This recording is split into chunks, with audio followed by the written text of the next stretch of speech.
Hey everyone, welcome to How to Tell Stories in English Like a Native. I'm so excited to dive into this topic today because honestly, storytelling is such a crucial skill for truly connecting with people. Indeed. And it's not just about telling epic tales, is it? Even in everyday conversations, being able to share a clear, engaging anecdote makes a huge difference. It helps you sound much more natural and fluent, rather than just reciting facts. Absolutely. Think about it. When you meet someone new or you're just chatting with friends, sharing personal stories or funny experiences is how you build rapport. Mastering this in English can really elevate your communication from good to great. Exactly. It moves beyond basic grammar and vocabulary into a more dynamic and culturally rich way of interacting. We'll be exploring how to craft those stories effectively, helping you capture your audience's attention and leave a lasting impression. All right, so now that we're all excited about telling stories, let's talk about the foundation, the basic structure that makes any good story compelling. It doesn't matter if it's a grand adventure or just something that happened to you this morning. Every good story needs a clear beginning, a middle, and an end. Precisely. Think of it as a journey for your listener. The beginning is where you set the scene. You introduce who is involved, where and when it's happening, and what the initial situation is. It's about giving enough context for your audience to understand what's about to unfold. And then comes the middle, which is often the longest part, right? This is where all the action and development happens. You introduce the main event or problem, the conflict, the challenges. This is where you really build a narrative leading up to the most exciting part. Indeed. And finally, the end. This is where you resolve the conflict, conclude the events, and perhaps share the outcome or the lesson learned. It provides closure and ensures your listener feels satisfied.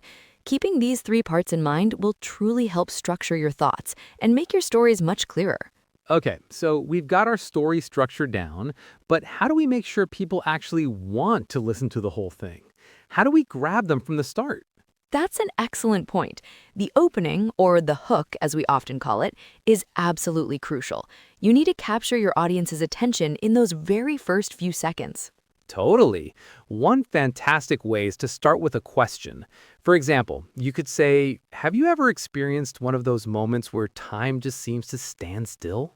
Precisely. That invites the listener to immediately engage and think about their own experiences. Another powerful technique is to open with a surprising fact or an intriguing statement. Oh, like, you won't believe what happened to me last Tuesday. Or, I once witnessed something so bizarre, it changed my perspective on everything. It just makes you want to know more, doesn't it? It does. The key is to create instant curiosity, giving them just enough information to pique their interest without giving the whole game away. Keep them wanting to hear the rest. Now that we've got our audience hooked, the next crucial step is actually telling the story. And for that, we need to master our past tenses. They're the backbone of any good narration. Absolutely. For intermediate learners, it's vital to use the simple past for completed actions, like I went or she saw.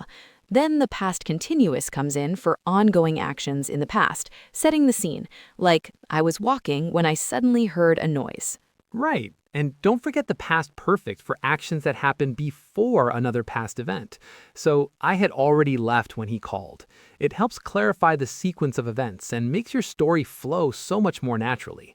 Practice mixing them up. Precisely. And to truly bring your narrative to life, we must incorporate sensory details. Don't just tell us what happened, make us experience it.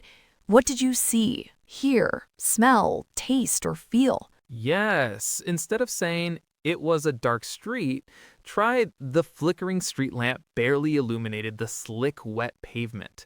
Or rather than the food was delicious, you could say the rich scent of basil and tomato filled the air, and the pasta felt perfectly al dente on my tongue. Excellent points.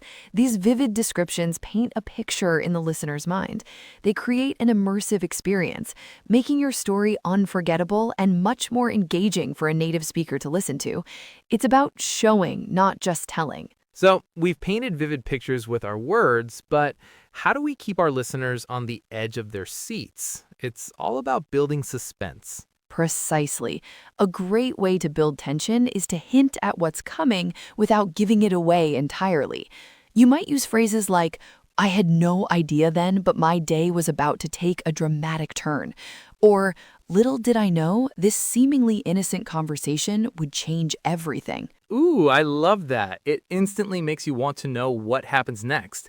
You can also describe the atmosphere changing, like the air grew cold or a strange silence fell over the room. It really creates that feeling of anticipation. Indeed. And to truly bring your story to life, particularly the interactions between characters, we need to talk about direct speech. Instead of saying, he told me he was leaving, try, he looked me straight in the eye and declared, I'm leaving. It's much more impactful. Absolutely. Direct speech makes your characters real. You hear their voice, you feel their emotion. And remember to use different verbs. Instead of always he said, she said, try he whispered, she exclaimed, he mumbled. It adds so much nuance. Exactly. It's about letting your audience hear the conversation as if they were there, rather than just being told about it. It creates immediacy and draws them further into your narrative, making the story feel much more alive. Okay, so we've built the story, added the details, kept everyone on the edge of their seats. Now, how do we wrap it up with a bang? The punchline or a memorable ending is crucial. Indeed, a strong ending leaves a lasting impression. It's often about a twist, a clever resolution, or a humorous remark that ties everything together, often unexpectedly. Timing is absolutely key here. You want to deliver it with confidence. Right, and to truly master this, we want to encourage all of you listening to start practicing. Think of a short, personal anecdote, maybe something funny or surprising that happened to you. Precisely. Use all the techniques we've discussed. Craft a compelling hook, narrate in the past tense, weave in some sensory details, build a little suspense, include some direct speech, and then, most importantly, deliver that impactful punchline or satisfying conclusion. Start small, share with a friend, or even just record yourself. The more you do it, the more natural it'll feel. So, to quickly recap, remember to structure your stories with a clear beginning, middle, and end. Hook your audience early. Use those past tenses correctly and paint vivid pictures with sensory details. Absolutely. And don't forget to build suspense, bring your characters to life with direct speech, and aim for a memorable punchline. The key is consistent practice. Start with those short anecdotes. Exactly. The more you tell stories, the more natural and confident you'll become. Keep practicing, and you'll be telling stories like a native in no time. Thank you so much for joining us on how to tell stories in English like a native. We hope you found today's episode helpful. We'll catch you next time. Bye for now. Goodbye, everyone.